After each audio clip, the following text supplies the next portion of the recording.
4 గోడల మధ్య నేను బైబిల్ చదువుతాను. తప్పేముంది? బయటికి పోతే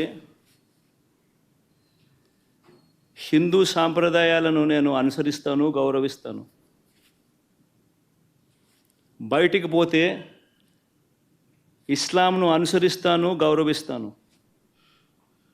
బయటికి పోతే సిక్కిజంను అనుసరిస్తాను, సిక్కిజంను నేను గౌరవిస్తాను. నా మతం ఏమిటని అడుగుతా ఉన్నారు. నా మతం మానవత్వం. డిక్లరేషన్లో రాసుకుంటానేమో రాసుకుంటా.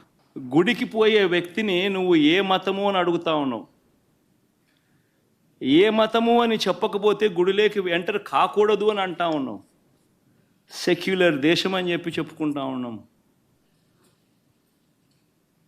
ఒక ముఖ్యమంత్రిగా పరిపాలన చేసిన వ్యక్తి పరిస్థితి ఇదే అయితే ఇక ఆ దళితుల పరిస్థితి ఏమిటి?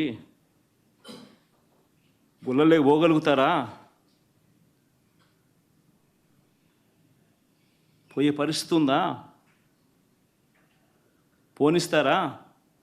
రానిస్తారా? ఏం చేస్తూ ఉండు?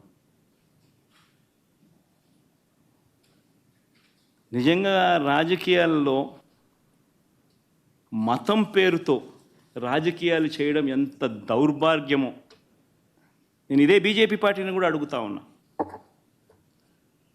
మరిన్ని వీడియోస్ కోసం ఛానల్ ని సబ్స్క్రైబ్ చేయండి. లేటెస్ట్ అప్డేట్స్ కోసం వాట్సాప్ ఛానల్ ని ఫాలో చేయండి. అండ్ లింక్ డిస్క్రిప్షన్ లో ఉంది.